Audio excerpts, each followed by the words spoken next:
Alright everybody, so let's talk real quick about grafting. And this is actually a question that I might have that somebody can answer. Probably Mark knows the answer to this one. But so I want to do a lot of grafting this year on my fruit trees, and I've got a couple that I just don't like the varieties of, and I want to change the varieties on those. So there's several options on grafting, and one would be the cleft grafting, where you cut the tree off, the branch off, and then you split the bark down the side here, and then you insert the scion wood into the cambium layer on the outside of the stump that you've cut off. Well, those always seem to like kind of heal a little bit funny because you've got this big open space here, and then you've got these branches that stick to the side, and yeah, eventually that does close up, but it always seems to just not really look right. And I don't know how strong those attachment points are from that type of a graft, because I don't know how well like the actual wood fuses. So like as far as structure goes, like I don't know how strong those branches are. So I was thinking about maybe doing it a different way, where you cut the tree off, and I wouldn't cut them this short. This is an orchid tree that popped up from a seed, and it just came up kind of in the wrong spot, so I just keep cutting this one off, and it always tries to regenerate, so it always grows these little sprouts here that come out the side, and you see they're pretty good thickness already, a little bit thicker than a pencil, I guess. And these are grown from the tree itself, so I'm wondering if these attachment points would be much stronger to do a graft like this. See these here, where the tree actually provided them? And then cut these off and graft onto these. Put your scions onto each one of these little leader whips that have grown off of the tree itself. So for instance, this one would give me, what, 5, because I've got these 5 little branches. Now, of course, I'm not going to do that with this tree because I didn't want this one here in the first place, but I'm thinking, I wonder if the grafting would be, it might be a little bit easier that way too, because it seems like they would take a lot better if they were grafted onto these side branches. So I don't know, somebody let me know that does a lot of grafting and has seen a lot of this work done. So actually I got a little better example over here on this one. So I've got another orchid tree. Let me get around here. Another orchid tree that I cut off also, because they just pop up from seeds.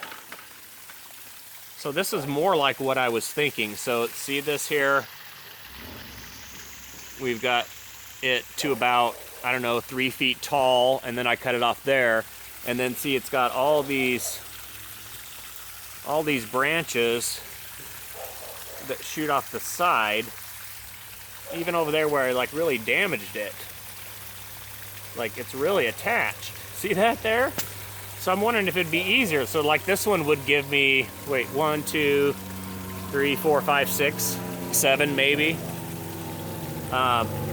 Little whips that I could graft onto to get my different varieties. So like for instance, if this was a pear tree now, you know, you'd have all these different varieties of pear on this one tree, and they're just really stable, and I think that might be a better way to graft them.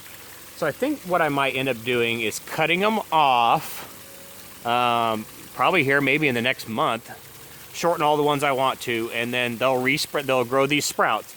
Then I'm hoping I can keep the scions in the fridge long enough so that we get the new active growth on these, let these get to a certain size like these have gotten, and then cut these off, and then this will be actively growing, and the stuff you'll have will be dormant. So I'm wondering if it'll just immediately take and push that new growth, even though it'll be much later in the spring and maybe even early summer, or maybe even midsummer if some of these are really slow growers. But it just seems to me like that might be a way easier way to do it, and maybe a more guaranteed way to do it, and a stronger way to do it. I don't know. So if anybody has any comments, let me know, because I've got a pear I want to do this to, a pear and a fig at least. Mulberries, I'd like to do that to the mulberries too. I've got a couple here I wouldn't mind chopping. I've got a couple extra whites that I just don't need. I'd like to convert them all to like Shangri-La mulberries if I could, because I mean that variety is just amazing. So yeah, I'm wondering if something like that might work, especially on a taller tree, because well, hang on, let me walk over to that pear. Hang on a second. Okay, so here is the pear. And you see it's already, geez, I don't know, 25 feet tall. And the canopy starts pretty high on this one because I wanted to walk under it, obviously. So there's the block wall, which is about 6 feet. So you see the canopy there is about 6 feet. So I'm wondering if I can either use some of these really lower branches and just cut them all up in here so I can actually reach to graft and then maybe reach the fruit on those. Or if I should cut this thing lower. I'm definitely going to do it with the mulberry in the front. I'm going to cut the mulberry like down to here and let it sprout out really low and then try to graft on like 4 or 5 different varieties onto that mulberry. But yeah, I want to convert this peach and the mulberry, and I got a fig. So I got at least 3 I want to pillage and plunder. So grafting advice, or if anybody's tried this different stuff or technique, let me know. Post in the comments below. Thank you guys.